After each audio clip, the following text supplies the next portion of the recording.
お金のないおっさんなら働いて稼いでってことをしないといけないのに、友達のバイクをタダで無給でやってるなしなし親父と似たかです。ちらっと完成車両を見た人もいるかもしれないけど、今回はこのサッピサビのマフラーをどうにかしようっていう動画です。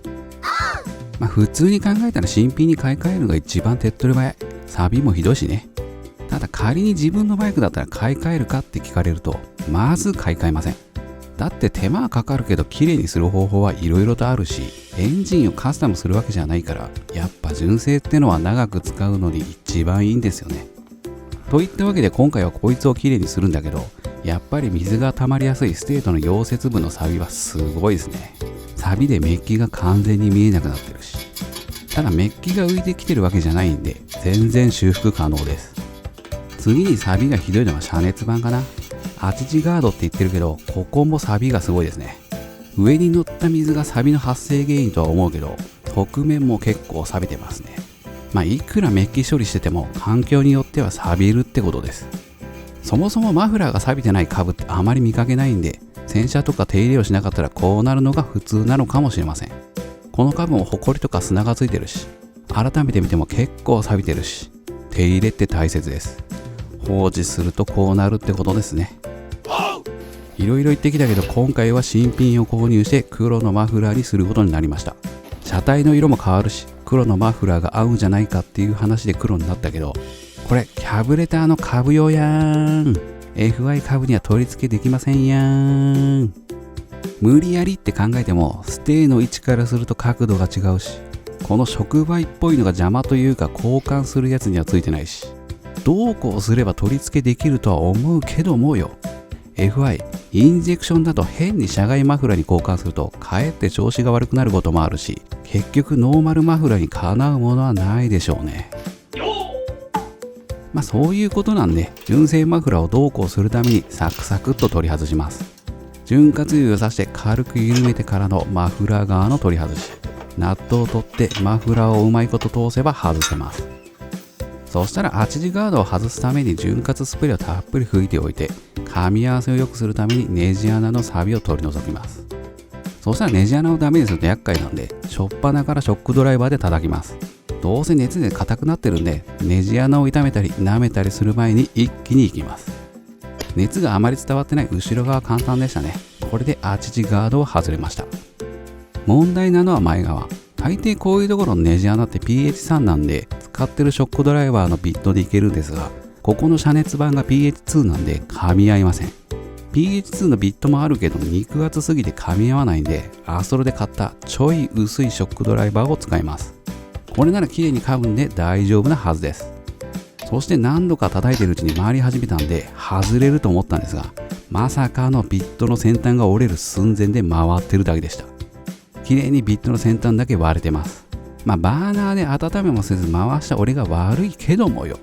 さすがに貧弱すぎないか。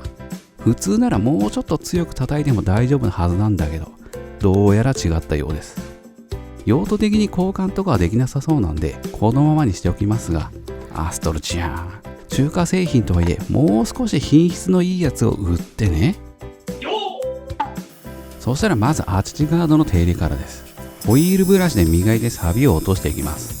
どっか中国とかインドで施したメッキかもしれないけど、さすがにメーカー製なんでメッキが剥がれてっていうのはないですね。安いメッキだとたまにメッキ自体が剥がれるってことがあるんで。あと普段見えない裏側は磨きません。じらっと見えたとは思うけど、手遅れっていうレベルで錆びてるし、磨きにくいんでね。手早く磨いた割に綺麗になったんじゃないでしょうか。擦ったような傷やこけたような傷は後々修正するしかないですね。点々とある錆はコンパウンドの磨けば多少目立たなくなるけど、一度錆びてしまったものはどうしようもできないんで、今回はこのまま塗装していきます。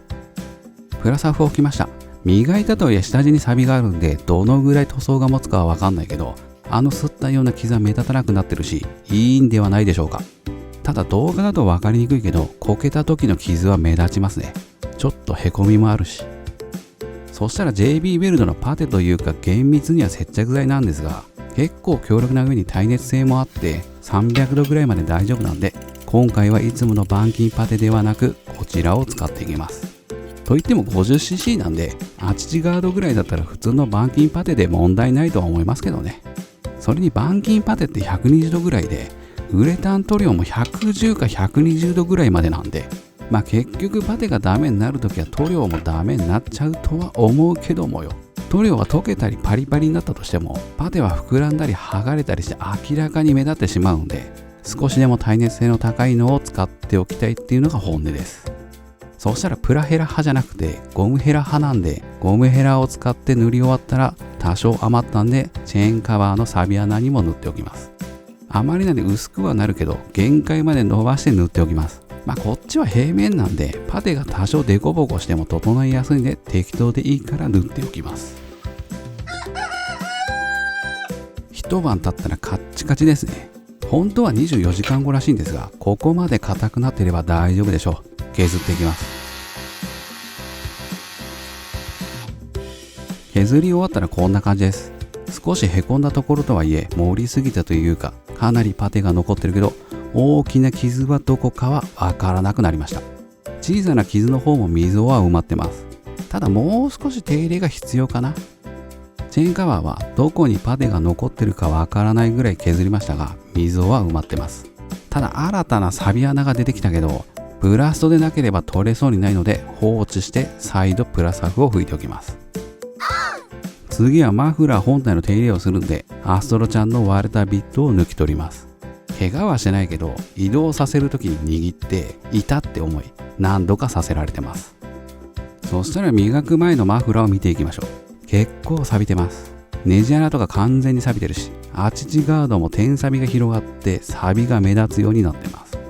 パイプや触媒は錆が焼けてるんで見方によっては普通に思えなくもないけど、水が溜まりやすいステーの周りは完全に錆びてますね。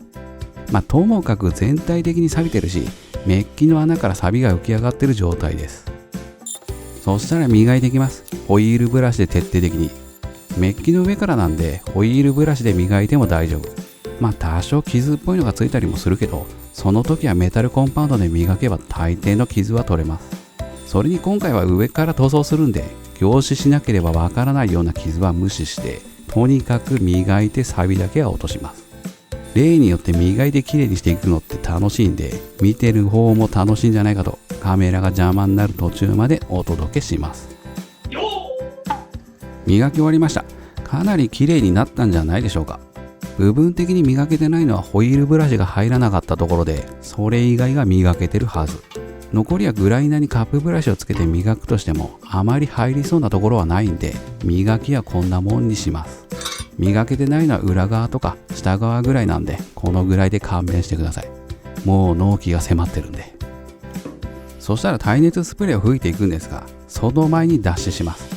なんか妙に汚れてるけどしょっちゅう使うもんなんで、購入するなら角管がおすすめかな。そして密着プライマー。本来だったら塗装する前に吹いた方がいいんですが、今回は使えません。こいつも耐熱温度が120度ぐらいだと思うのと、熱でどんな変化するかわからないので、クリアを吹いて焼けた後とか演出するならいいとは思うんだけど、この後の耐熱スプレーが剥がれても困るんで。そして耐熱スプレー、またホルツと迷ったんですが、置きつもの耐熱スプレーが割と良さげみたいな動画を見たんでこいつにしました。値段的には真ん中ぐらいですね。ワコーズとか高いのもあるし、クレとかはもう少し安いかな。色は艶消しブラックで650度ぐらいまで大丈夫みたいです。50cc なんでそこまで熱くなるとは思えないですけどね。といった感じでマフラーを脱脂して耐熱スプレーを吹いていきます。耐熱スプレーを吹き終わって 2,3 日外で放置してたら雨が降ってきたんで急いで取り込んで撮影してます。艶消しブラック、いい感じですね。これ焼き付き塗装なんでマフラーの熱で焼かなきゃならないんですが、触った感じ全然そんなことをしなくても大丈夫そうです。指で擦ったからといって塗装が剥がれたり指につくわけでもないし、布でちょっと擦ったぐらいでも取れません。正直なところこのままでいいんじゃない？焼かなくてもって思ってます。焼いた方がいいのは確かなんだけどね。というよりもこの結果から感じたことなんですが、前に黒株を作った時に黒いマフラーを触ったんだけど、あれって耐熱塗料を吹いただけで焼いてないんじゃないかなと。これまで触ってきた焼き付き塗装ってツルツルしてるイメージだけど、これもそうなんだけど、触った感じサラサラしてるし、もしかしてなんで確証はないけど、おそらくそうなんじゃないかなと思ってきてます。簡単に塗装が剥がれたってレビューも見かけますし、確証のない個人の感想ですんで、あまり鵜呑みにしないようにお願いします。とはいえ、今後よほど形が気に入らないとかがなければ、耐熱スプレーでいいんじゃないのかなって思ってます。といった感じで完成して取り付けまでしちゃってます。まだ2時間走らせて焼き付きまではやってないみたいですが、いい感じです。指に色がつくわけでもないし、アーチガードはツヤありブラックに塗装しました。何点かツヤありパーツがあるんで、それに合わせたって感じなんだけど、結構目立ってますね。オーナーが言った色にしてるし、いいと思います。マフラーに洗車後の水垢がついてるけど問題なさそうです。8時ガードも熱で塗装がどうこうなってるって感じはありませんね。